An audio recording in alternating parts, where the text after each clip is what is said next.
What's up, guys? It's Jaded, and I figured it's about time I make another one of these videos, so here you go. With Gamescom happening this week, I wanted to make sure they got out all their content, all their news, and it's still going on, so that could come out, but I'm pretty sure that the flood of news coming from Gamescom is pretty much over in terms of Blizzard. So before getting into it, it's just become apparent to me that I can't do this on Wednesday and Saturday. I mean, I was missing those dates anyways a lot of times, and instead of lying to you guys, I figured I would just try to get two of these out sometime during the week. If I can't, not a big deal. I mean, the stuff's out of my hands. If there's nothing to talk about, there's nothing to talk about. So for subscribers who are like, where's your videos at? What are you doing? What's going on?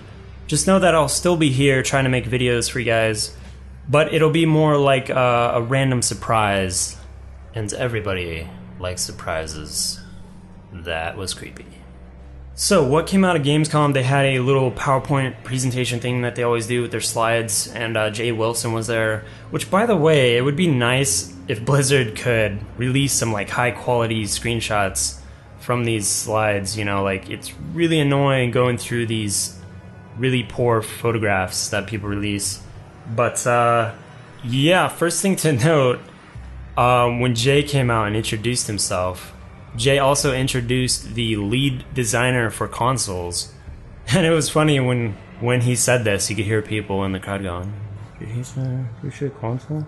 It was like people murmuring, "Did he say console?" And yeah, I mean, it looks like they're really trying to push the console side of Diablo 3, and it's kind of interesting because whenever we hear about it, we don't really get a full understanding of what the game's going to be. Is it going to be a clone of Diablo 3 and just port it over with really nice controls and maybe a different UI? Or is it going to be a totally different experience? And I think this is why it's so controversial, and maybe there's some fear among players. Is Blizzard going towards the console? Are we going to lose them forever? But really, we have to give them the benefit of the doubt, and that whatever product they release on consoles is going to help their franchises and let other players experience their games rather than just PC gamers. I know we like to be elitists a lot of the time, and sometimes I'm right there with you. I just don't see it having any effect on the PC side of things, so we're just going to have to wait and see what their plans are with this. Alright, so they discussed Inferno difficulty at length. They really went over what it exactly is, how it's going to affect the player. It's going to be the 4th difficulty level that starts at level 60. You can't get into it before then. So max level characters are going to use this whole difficulty to farm mobs to get items that don't drop in hell and below. All the mobs are going to be level 61. There is a little bit of conflict of that. I've seen in some places they are 61 plus. I've seen in other places all the mobs are 61. I think it's just safe to say that all the mobs are going to be the same level, and then all the bosses would be the same level, maybe. Something to that extent. But their main goal and the main purpose that they came up with Inferno difficulty is to get players playing the entirety of the game. They don't want people just going and farming Mephisto or Baal. They want the whole game to be viable to farm. And I mean, why not? I mean, they created this content, why not have it available to farm? So I think this is genius. I really, really dig it. I mean, at launch we have this to look forward to as our end game, and I'll go into that a little bit deeper later. So all the monsters you encounter are going to have increased health, increased damage, increased speed, run speed. You name it, they're just scaling up the stats. And on top of that, they're going to have diverse and multiple powers. So we're going to see stuff that's not in normal and nightmare in Inferno difficulty. They did say higher difficulty, so maybe we'll see some of this in hell, but we'll have to see. So there's going to be Inferno only gear as well, so gear you can't get in hell mode. They showed off some of it. They showed off some of the weapons from it, and then they showed a few slides from only 2 of the 3 had Inferno gear on. The Wizard had Hell mode gear, and people were kind of going back. It felt like the whole art style debate all over again. People are not happy about the sort of futuristicness or the non-realism that this gear had on it. Like, I mean, at this point, guys, you have to like realize this isn't a super realistic game. It's got a stylized art style, and I mean, you're either on board or you're off board at this point. I mean, of course, get your hands on it, play with it before you make judgment from screenshots, because screenshots and even like compressed gross video can not always shed the best light on something, especially something that's not officially out yet. So all this stuff could get tons more polish and look way better in your hands. But yeah, I mean, some people were disgusted by the armors. Me, myself, I think it's great. I mean, it's this difficulty that is sort of prestigious. It's like you want to show off how crazy you are, like how powerful you are. And they definitely took some freedoms with this armor. I mean, I just picture some of it having like really cool animated glow effects and some more interesting stuff than what these screenshots showed. Like animated armor. Like one thing that they showed way back, I believe it was at BlizzCon, was the Witch Doctor had this armor set that was animated all around him. Like it had these sort of spiky, like tentacle arms coming out of it that were animated, and it looked way cool. I was like way impressed by that. I think that's something that the RPG scene and MMOs and whatnot haven't seen enough of. You know, like gear looking even more crazy, even more badass than we've ever seen before. And one of the ways that you do that is with animation. That is something that Ion had going for it. If you ever played Ion, they had these skins for the PvP armor. When you went into combat stance, the armor would change. It didn't have animation. It did glow a little bit, but it just showed so much promise on what we haven't tapped into yet in terms of just stylized armor and how cool you can really look, and interesting concepts of, hey, animated armor, that's the next step. That's what I want to see now in Diablo 3. We didn't see any of it at this presentation, but I'm hoping that they pursued that, and we'll see a lot more later down the road. Another thing that I'm super psyched about, and I know this is kind of out of nowhere, but just the fact that the fabric and the physics around the fabric and the motion of it, it just looks so nice. And I'm so happy they've gotten away from World of Warcraft style, which everything has a preset animation. Like the cloaks don't really look that great, and their armors are really not that good looking, because they all have to look the same on every different race, so they really don't have a lot of liberty when it comes to I mean, they don't have a lot of liberty because the engine's super old anyways.